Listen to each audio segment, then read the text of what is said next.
सुविधा नहीं है, कहीं कोई जगह नहीं है जहां तुम खुल सको और मुक्त हो सको। तुम किसी का कोई नुकसान नहीं पहुंचा रहे हो, तुम किसी की हानि नहीं कर रहे हो। मेरे कैंपों में मैंने लोगों को आज्ञा दी थी कि अगर उन्हें उचित लगे और वो आनंदपूर्ण समझें तो वस्त्र निकाल दें।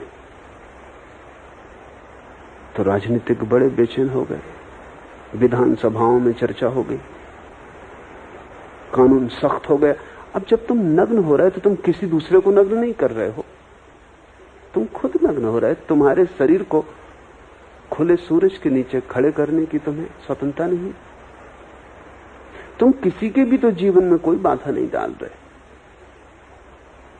तुम किसी से ये भी नहीं कह रहे कि आओ और हमें देखो। अगर वो देखते हैं तो उनकी मर्जी, अगर वो नहीं देखना चाहते वो अपना आंख बचा के जा सकते।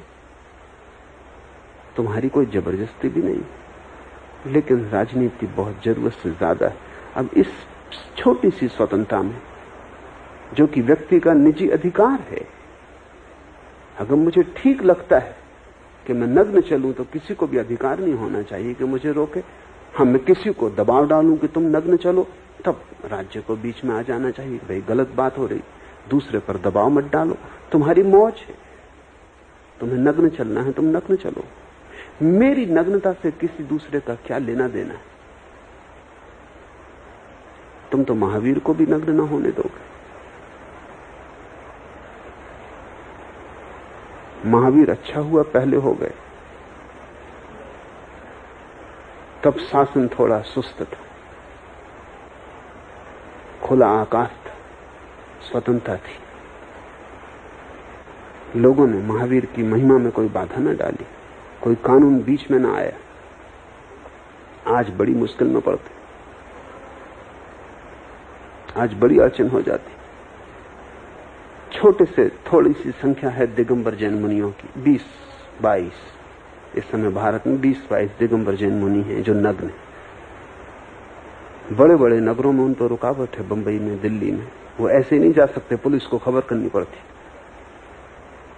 तो उनके अनुयायी पुलिस को खबर करते हैं कि हमारे गुरु इस रास्ते से, इस जगह से निकलेंगे, और तब भी वो ऐसा नहीं जा सकते खुले। उनके शिष्य उनके चारों तरफ घेरा बांध के चलते हैं ताकि वो किसी को दिखाई न पड़े। तुमने कभी जैन मुनि की सीधी खड़ी हुई फोटो किसी अखबार में कभी छपते देखी? नहीं।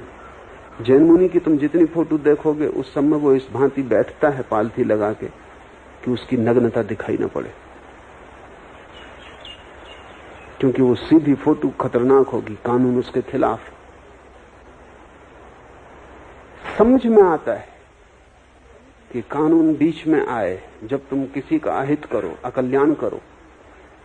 लेकिन जब तुम कुछ भी नहीं कर रहे हो तब कानून को बीच में आने का क्या प्रयोजन है? पार्लियामेंट, असेंबलियों में चर्चा करने की कोई जरूरत नहीं। अगर कोई ध्यान में नग्न खड़े होकर ध्यान करना चाहता तो किसी का भी इसमें कोई लेना देना नहीं। और अगर किसी का लेना देना है तो ये उसका रोग है, उसको अपने रोग की चिकित्सा करवानी चाहिए। अगर उसको लगता है कि किसी की नग्नता से उसके मन में वासना उठती तो ये उसका रोग है, इससे नग्न होने वाले का कोई लेना देना नहीं। और जिसको नग्न के देख के वासना उठती, क्या तुम सोचते हो कपड़ों में छिपे शरीर को देख के उसे वासना न उठेगी? थोड़ी ज्यादा उठेगी, क्योंकि जो छिपा हो उसे उघाड़ने का मन होता है, जो उघड़ा हो उसे उघाड़ने का मन नहीं होता। सच तो यह है कि नग्न आदमी या नग्न स्त्री कम से कम वासना उठाती।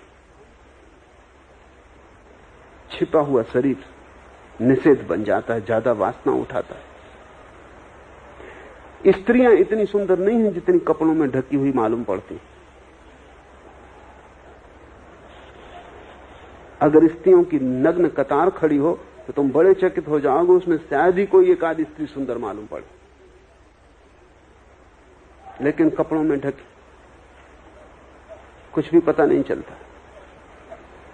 कपड़ों में ढकी सभी स्त्रियां सुंदर मालूम पड़ती, और अगर बुर्का ओढ़ा हो तब तो कहना ही क्या। तो कुरूप से कुरूप स्त्री भी बुर्का पहने सड़क से निकल जाए तो हर आदमी सतेज हो जाता है। और सभी झांक के देखने की कोशिश करते हैं मामला क्या है।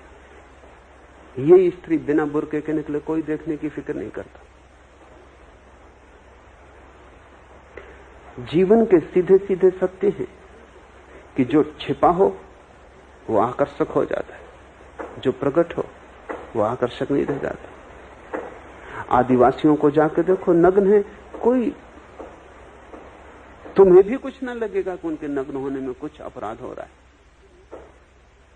तुम भी थोड़े दिन में राजी हो जाओगे। तुम्हें लगेगा, अगर तुम्हें कुछ लग रहा है तो वो तुम्हारी अपनी बेचैनी जिसका इलाज चाहिए। पार्लियामेंट में जो लोग बैठे, जिनको चिंता होती है कि कोई ध्यानी नग्न खड़ा ना हो, इनको अपना मनोचिकित्सा करवानी चाहिए। लेकिन नहीं, उनके ऊपर पूरे देश का भार। ये किसी ने दिया भी नहीं है भार, तो ये अपने हाथ से ले लिया है। सारे देश के कल्याण का उन्हें विचार करना है। लाओस से कहता है, कृपा करो, तुम अपना ही कल्याण कर लो तो काफी। तुम सबका कल्याण मत करो, क्योंकि तुमसे अकल्याण होगा। शासन जब आलसी और सुस्त होता है तब उसकी प्रजा निष्कलुष होती है। कानून कम से कम, शासन कम से कम, स्वतंत्रता ज्यादा से ज्यादा, क्योंकि स्वतंत्रता के बिना निष्कलुषता का फूल खिलता नहीं। स्वतंत्रता की भूमि चाहिए। जब शासन दक्ष और साफ सुथरा होता है तब प्रजा असंतुष्ट होती है। When the government is efficient and smart, its people are discontented. क्यों ऐसा हो जाता है? क्योंकि जब शासन बहुत दक्ष होता है उतनी ही परतंत्रता बढ़ जाती है। जितना शासन कुशल होता है उतनी ही गर्दन का फंदा कस जाता है। शासन की कुशलता का अर्थ यह है कि परतंत्रता बहुत कुशल हो गई और तुम्हें सब तरफ से बांध लेगी। तुम्हें पता भी न चले इस तरह बांध लेगी। तुम्हारे होश में भी ना आए इस तरह बांध लेगी। तुम लगोगे स्वतंत्र और तुम स्वतंत्र बिल्कुल भी नहीं रहोगे। तुम्हारा स्वतंत्रता करीब करीब धोखा है। शासन ने तुम्हें सब तरफ से कस लिया है और शासन ने सब इंतजाम कर रखा है कि अगर तुम जरा ही स्वतंत्रता की घोषणा करो तो शासन और कसता जाता है। तत्क्षण इमरजेंसी घोषित हो जाती है। अगर जनता जरा स्वतंत्रता की घोषणा करे तो तत्क्षण इमरजेंसी हो जाती। सारा शासन लोकतंत्र को भूल जाता है और तानाशाही हो जाता है। जितना दक्ष होगा शासन उतनी ही तुम्हारी आत्मा को बंधन होंगे। शासन की दक्षता नहीं चाहिए। शासन ऐसा होना चाहिए जैसा परमात्मा है, अदृश्य, न दिखाई पड़ता, न बीच में आता, न नियम और अनुशासन की घोषणा करता, पता ही नहीं चलता है।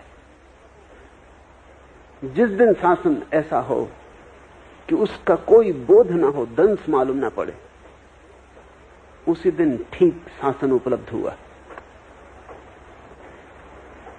और न केवल ये बाहरी शासन के संबंध में सही है, ये अनुशासन के संबंध में भी